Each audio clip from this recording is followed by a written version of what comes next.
name's Kathleen, or you can call me Kathy. I go by both. I'm very happy to be here.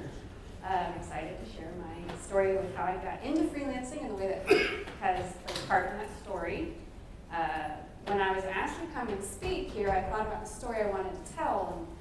And I was reminded of those Choose Your Own Adventure books. You guys remember those? You guys did? They were a lot of fun. I remember how much fun it was to explore all the different storylines and sort of the meandering and multiple choice options. Felt like a good parallel for my own story.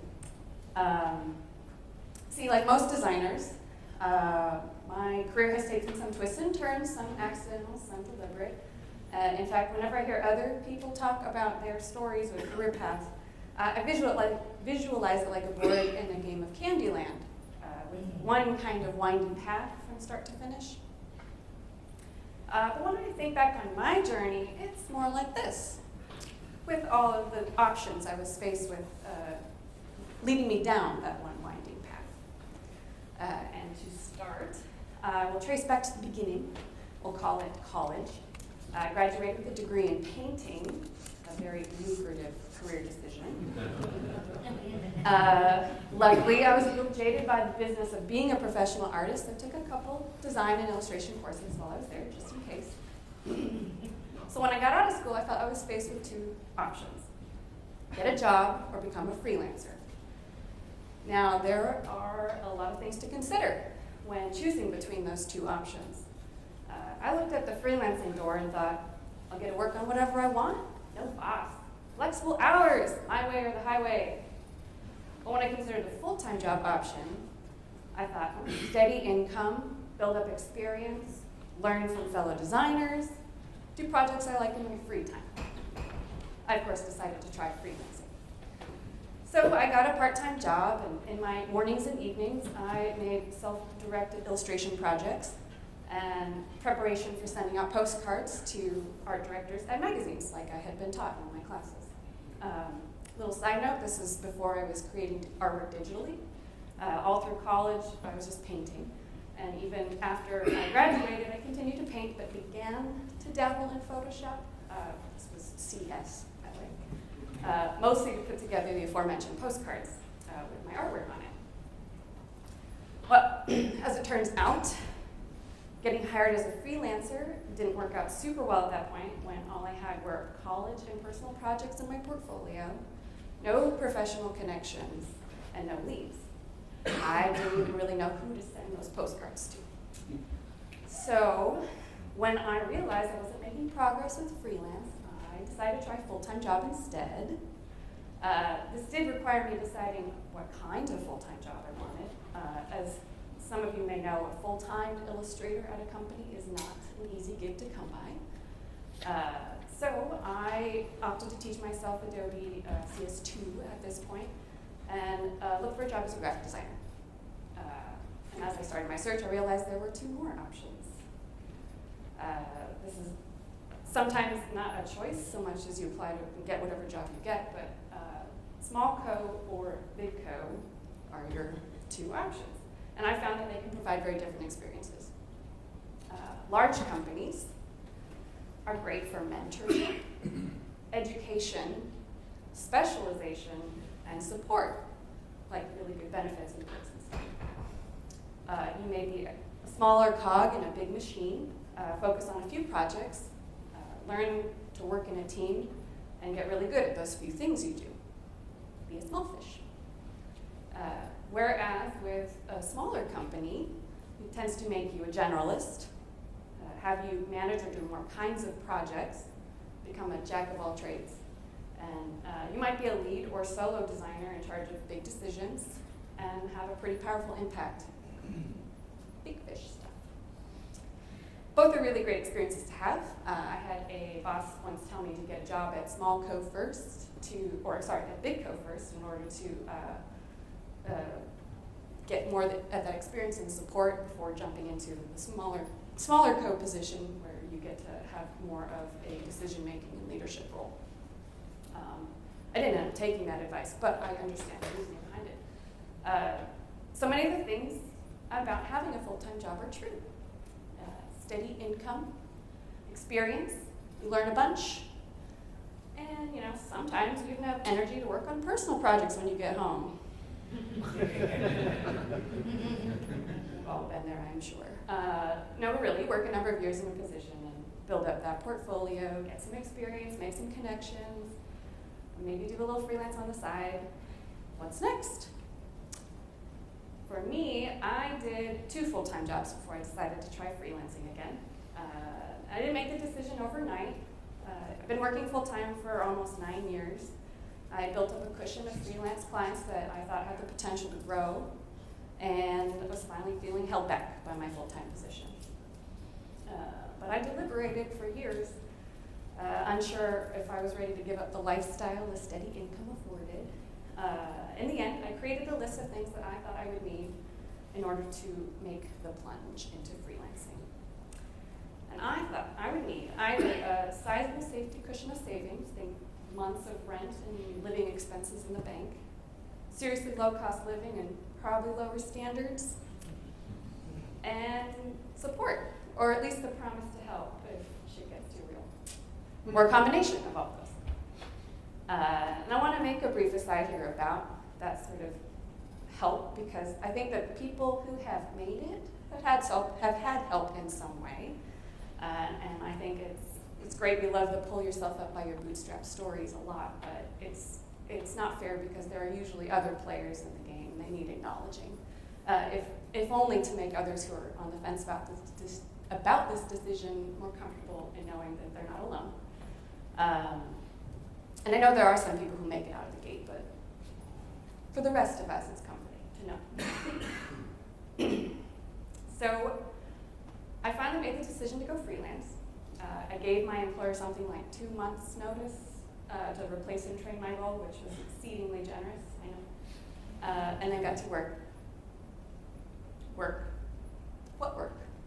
Turns out 10 to 15 hours of freelance I was doing on the side isn't enough to live on. So I have a list of options that I'm aware of for stirring up more business. Cold calling. This is a hard one. Usually it is a lot of work to put your stuff out there and get little return on investment. Knowing who to call and how to get their attention is the hardest part. By the way, this is sounding more and more archaic since cold calling is usually done over email, but I don't think cold emailing has taken off as an expression. Work for free? Your aunt's stepson's cousin needs a new logo for her landscaping business. Client promises that by doing their brochure, they're doing you a favor by giving you great exposure. Probably best to steer clear of those very generous people. I know it's hard to say no, or sometimes you do think that will be a good addition to your portfolio, but you're undercutting yourself and your peers when you do it. One of my favorite designers, Jessica Hish, has a very great flow chart you can go to. It's where I work for free, or shouldIworkforfree.com. So if you're ever faced with the quandary, you can review it. Spoiler, the answer is almost always no. There's this one, no, just because a business isn't profitable, that doesn't make them a nonprofit.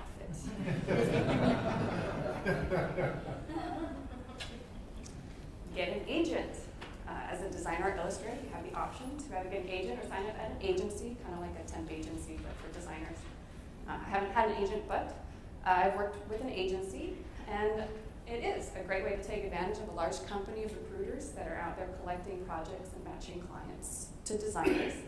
And it takes out a bunch of the steps that you otherwise have to worry about, like invoicing and taxes and all the other stuff that they take care of. This, of course, is not free. You pay for the privilege. It's really great when you're starting out because you can build up experience and make some connections, but comes a point where their cut might be a little too steep, so it's good to weed it out of your daily business. Referrals. This is the good stuff. Bread and butter. It can take a while to build up momentum to get to the point where you are getting people referring you, but it is inbound and you can just sit back and wait for it to come in. So it's great. Kind of the best thing. It's definitely the bulk of my business. Exposure. Maybe that referral network is paying off and you start getting a client or project with more reach. It's a game changer. Breaking out of your usual network is a whole new world of options becomes available. Having a well-known client, bigger name companies in your client roster is really helpful too. Adds an air of accomplishment and instills confidence in your abilities with future clients. Top of mind marketing. So this inbound marketing isn't working, then there are other options for getting work. There are tons of boards and forums and websites out there that you can post your stuff on. Once you're getting attention, Hike has a forum. It's really great. You can email to post about the work you've done or receive requests from people looking for work. You can also do your own blog, or Facebook, or Dribbble, or Behance. Oh my God, name the next thing. There are so many things out there, hard to keep track. Sending email updates to your sphere is also really good, mostly to keep, top of mind. Remind your clients that you still exist. Actually, you'd be probably a little surprised at how good a little email reminder can give you a boost, especially the ones where you're about to say, I'm going to go on a little vacation. They like to send you a lot of work right then. SEO, or search engine optimization. I've had complete strangers contact me because my work was searchable and they found the right keyword combo for my work to pop up. I know you can pay for it, but I found just tagging your work with lots of relevant terms is actually good enough to make your work findable. Personal projects. Make stuff you like and want to work on and add it to your portfolio. This can be an area where you can really take the reins on where your career goes. Talk about choosing your own adventure. As you can imagine, you tend to get hired to do the things you've got experience in. Just being like, oh yeah, I can totally do that doesn't usually cut it. I have tried. So if you create projects you want to work on, you prove that you're capable of doing said thing, and start getting hired to do it. Take Hive, for example. If you love using it, build stuff, make stuff you like.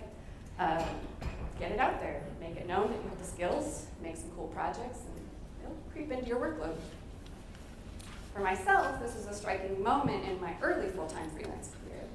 I knew I wanted to focus more on making infographics, but I didn't actually have that many in my portfolio. So I dreamt up a topic that I thought people would find interesting. It happened to be fun facts about the city of San Francisco. I did the research, started the design, and of all things, cold emailed someone at a blog that had a pretty decent amount of reach. Asked them if they wanted to buy it.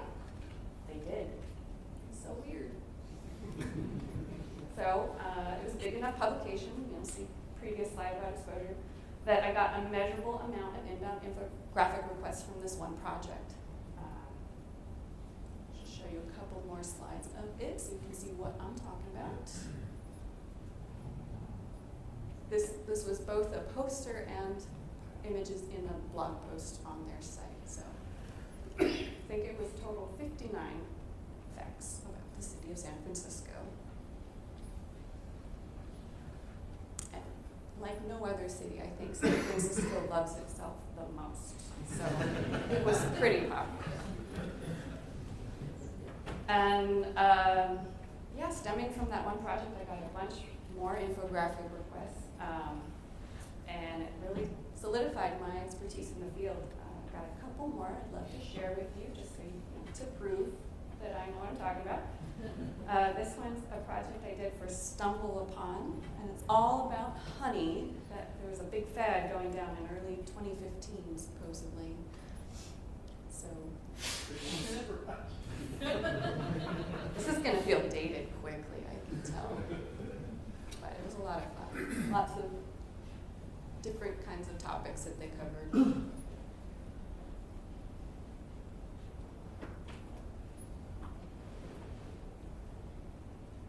one's actually pretty cool. I really like that one. Here's another one, many holiday-specific infographics I did for SoFi, the loan debt, whatever, student loan company. And this one was for the new year, get people back in shape financially.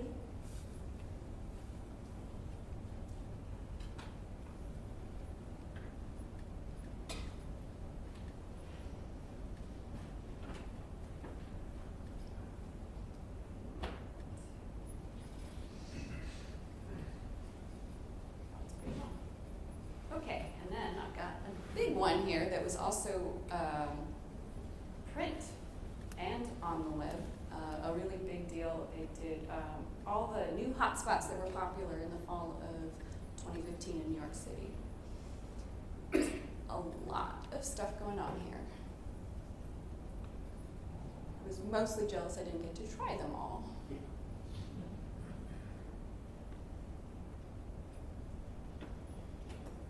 And they posted this all over social media, print, like I said, they delivered. It was pretty cool.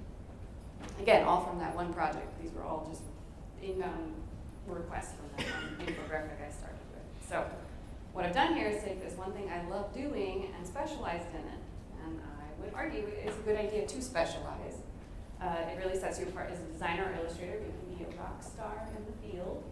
In a way, it can probably seem a little counterintuitive because you think if you have a broader skill set, you'll be available for more gigs, but it's really quite the opposite. When someone wants a job done, they want an expert to handle it. So that's a taste of where I've come so far, but that's not the end of this adventure. I know I'm just getting ready to turn another page. So far I've talked with you a bit about how my career started, some of those decisions I made along the way, and how I've reached the point where I'm ascending the peak of infographic design. But now, not far in the distance, I see a new summit that I want to ascend, one which Hype is going to help me climb. But I will take a step back here and actually talk about how my career path intersected with Hype in the first place. So I've known Jonathan for almost 10 years now. Back in the day, he and my brother worked at Apple on the same team, and when we found we both loved Star Trek, our friendship was a lot. I had been working full-time at that full-time before. I'd been working at that full-time job for a few years at that point when Jonathan first dreamt up the idea for Hype. I was decidedly a print designer and illustrator of static things. Sure, I made a couple GIFs, and I did say GIFs. I am not talking about peanut butter. And I made a couple pretty awful and hand-coded janky websites. I actually have one I have to show you because it's so hilarious to me now. Sweet, sweet drop caps. Gotta use them. Yeah. You know when you learn a thing, you try and use every bell and whistle? Yeah. So, I never sold myself as either an animator or a web designer. Then John sent me the first beta of this really cool new program for which I proudly hold the title of first beta tester, by the way. Thank you, quite an honor.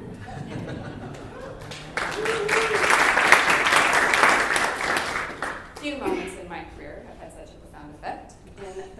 And in front of me was this new tool that literally no one else had used before, designed to make it easy for people like me to make really quality HTML5 animations and maybe take down Flash while they're at it. Maybe. What do I love? I lose it. I hit it. I was excited to have been asked to experiment with it, see what I could do, see what I could make. So up to this point, I had dabbled with coding, as I mentioned, under the presumption that it was the way design was going. And if you couldn't code or build a website, especially in Silicon Valley, you were useless. But I don't love it. It is not my passion.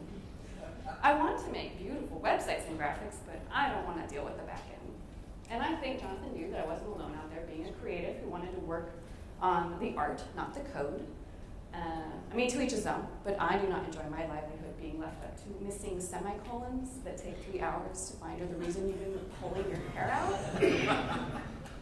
You know who you are. Yeah.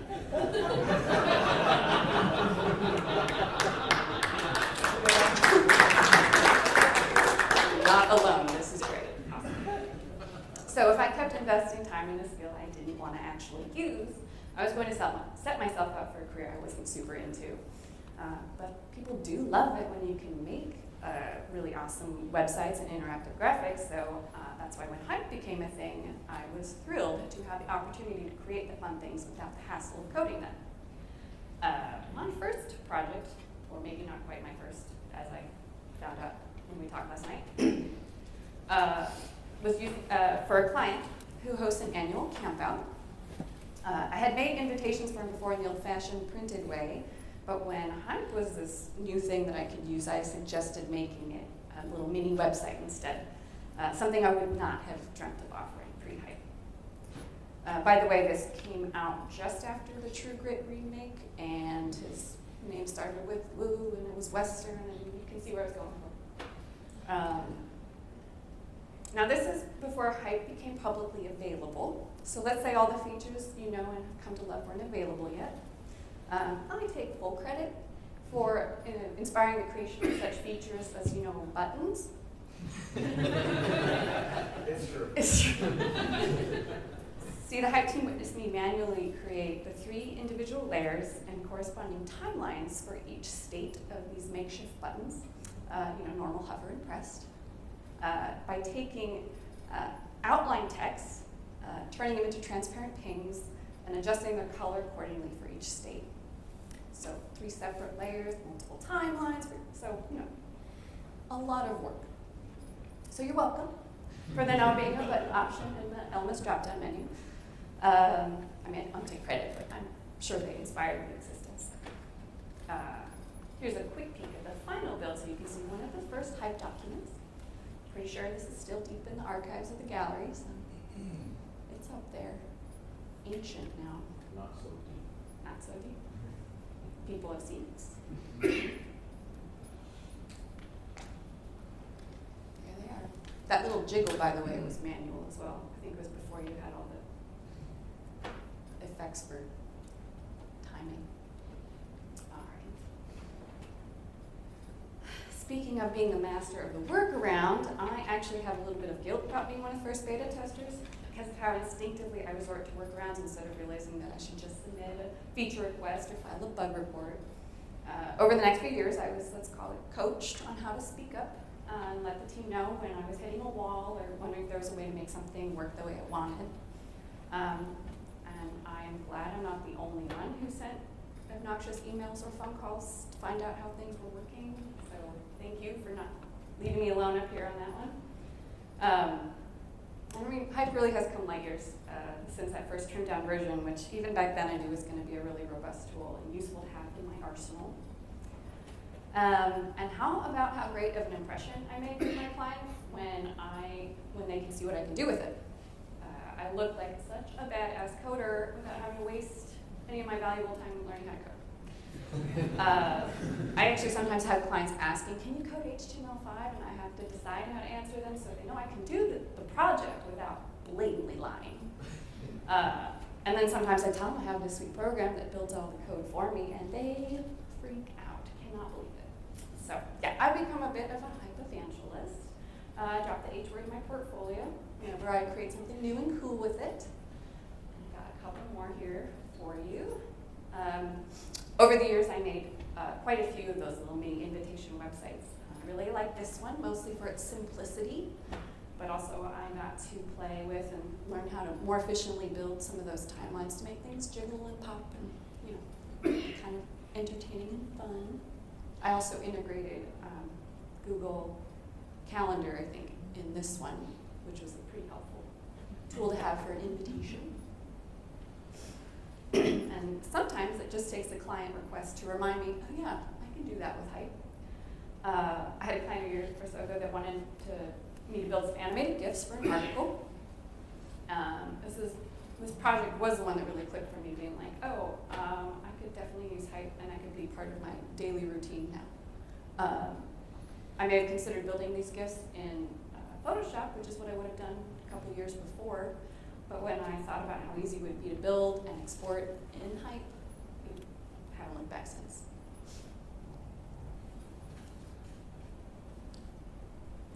Very simple, but so good, so easy. There are like 20 of these. I will not show you all. Since that project, I have started really consciously incorporating Hype into my routine and seeking out more projects that I knew I could utilize Hype to create. I still sell myself primarily as an illustrator and designer, but slowly jobs with Animator or HTML5 in the title catch my attention. I've been getting some of them.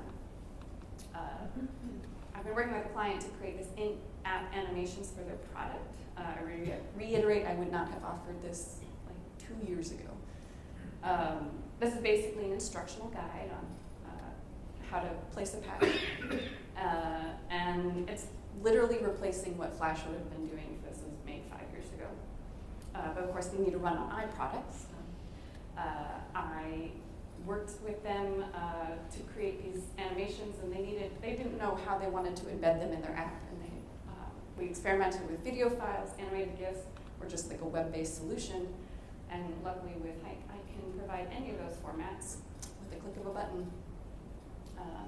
Now, not being a classically trained animator, this one was a little tricky for me. Some of their animations requests forced me to think kind of creatively, creating sort of illusions, or using even traditional animation techniques to get the transitions I needed.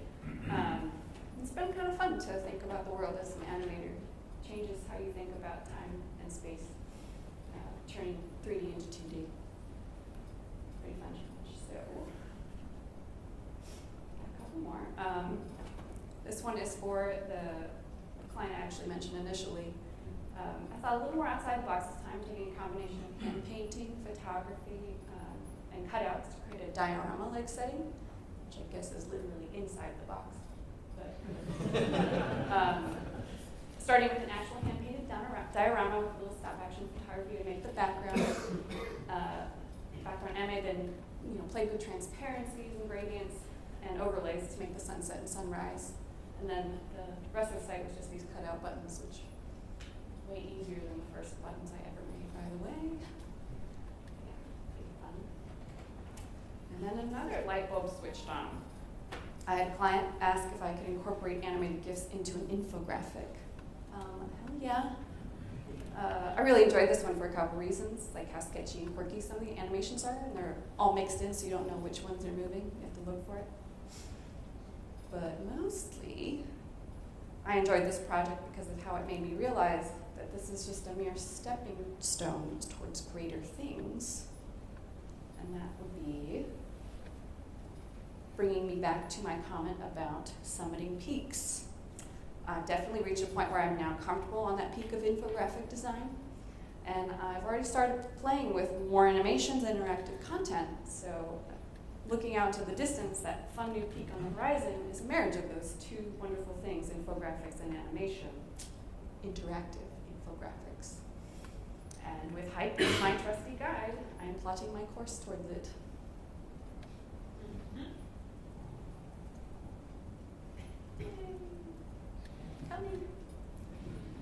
It's at this point I get to step back and look at how I've gotten to this point in my career and acknowledge what kind of influence a really terrific app like Hype has had on it. I've enjoyed seeing how each turn of the page has adjusted my course, and can see now with the help of hindsight how I was able to own the trajectory of my career path by harnessing the tools and skills I wanted to use in order to steer it, therefore building my own adventure. With that, I want to express my gratitude in getting to play part in Hype's development, as also to have had Hype play part in mine. As you can see, the adventure is far from over, and I'm looking forward to turning to the next page. Thank you, guys.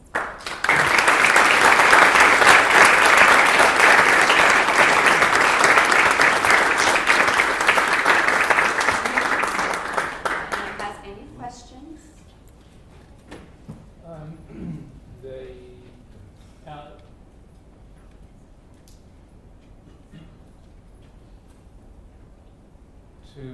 To what extent are you able to start in Hype and build the elements in Hype, and how much are you building the elements and bringing them into Hype? I believe that I am, aside from some text, building everything in Illustrator and pasting it into Hype at this point, which is my preferred method, and I'm not actually sure at what point you guys made it so you could paste stuff, because I remember when I made that first WooGrid site, I had to make the pings in Photoshop and import them. I don't know when that happened. Maybe 3.0. Yeah, so that took out like a bunch of extra stuff, so it's lucky. You just paste it straight from Illustrator into Hype. It's great. Love it. Oh, Traveling mic. So I didn't know you could paste it. So Isn't that great? I do export selection out of Illustrator all the time, and I do it as a ping or a SVG. So what is it, bring it in as a ping, or what is it bring it in when you paste it? I believe it's a ping. I don't know. Okay. Jonathan, do you know? Or I is it think SVG? we do SVG if possible. Okay. Also, I think Adobe proved how they do copy and paste just of all their apps recently that you can do before you can do transparency very well, and even like in Photoshop you can do it better now. But from Illustrator, I think it'll bring it in as SVG. And is it inline, or do you know what the? It does it as an image. An image, okay. All right. I think that the only downside maybe to the process is that initially when I created a file outside and it would just update if I made a change to it, whereas if I paste it in, Yeah, I do that a lot, because I change out the graphics all the time. so we'll probably stick to that Yeah. process. Now I know. Hi, my name's Dan Bach. I really liked a few slides ago, the rollovers and the jiggling the buttons. It's a great effect, and we've seen a lot of it, but how could that work on an iPad? I don't know if we'll get into this later, but that's what I really miss about designing from an iPad. There's a click and there's an ignore, but there's no rollover. Is there Oh, a on way an to- iPad, yeah, I don't know actually. Oh, I do. You do? Oh. Yeah, anything that's a mouse over, you click. It turns to a click by the, yeah. So, because I do that all the time, so anything that's a mouse over, you have to click it on the iPad. So it doesn't, yeah. But it doesn't. It basically gets rid of that. This is correct, there's no hover state on the Create a iPad. hover state by touching and holding or something like No, that? you just tap I just really like to be able to, we just can't have it. So the way clicking works on the iPad is interesting. So in Height, there's a little checkbox in Document Inspector that says use touch events. That's turned on by default. You turn it off, it will use mouse events. And so the way when Safari on the iPad was formed, they said, okay, we have these mouse events, but there's certain things that people might do on a mouse over and then the mouse click state. So if you have it so it's using mouse events, it will, when you tap on the iPad, it will actually go through a mouse over very quickly, and then it will do like a mouse click. But I think the better question, this is a question for everyone in the audience, is that was some functionality on the desktop that helped discoverability, and what are the creative things that we can do in its place, because there's just no notion of really hovering over. There are some things like on the iPhone, there's force touch, so you can actually get different touch and pressure levels if you wanted. There's some ways to access that, I think. And do we need a replacement? What is that replacement? I think that's something to brainstorm and think about. I mean, you do have mouse down, mouse up Correct. to like play timelines. So I think from what you were saying, you have to play a timeline just by doing mouse down, and when you release the touch, it just goes back to normal, place reverse, or whatever So you the want. mouse down could be like the Right, hover, that's mouse kind of up what could you're be saying click. to create that hover. That makes sense. Yeah. We can talk a little bit more Yeah, about some of the technical we'll probably things. get to that later. More questions for Kathleen?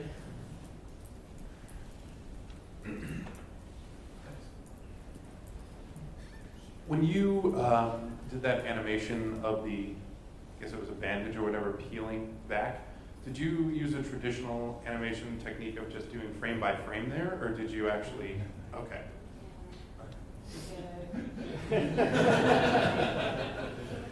And unfortunately, the client was like, can we make that smoother? And I was like, yeah. I guess.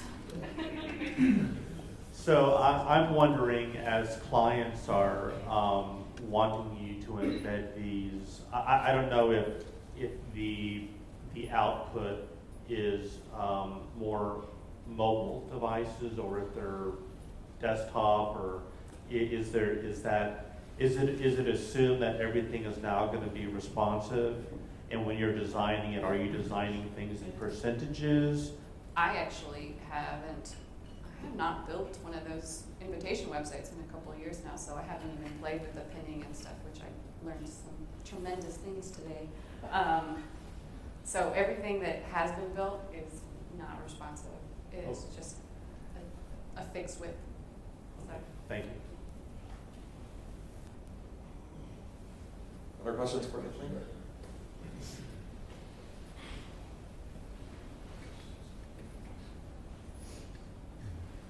Kathleen, when you're doing, or when you're considering interactive infographics, what are your considerations as far as if that is going to be in both print and digital? Is there information that overlaps? Is there information that gets lost? What are your sort of your thoughts around what carries So the project that is sort of pending at this moment was I guess I could bring it up, was a infographic about the history of political parties in the United States. And I think I haven't conceived of how I'm going to, this is really difficult to do, hold on one second. I haven't conceived of how to take that information into animation yet, but the idea, well, let me just pull it up and then we can talk through it, because I think that'll be, I disconnected because I couldn't navigate without mirroring. Hold on one second. We'll pull it up.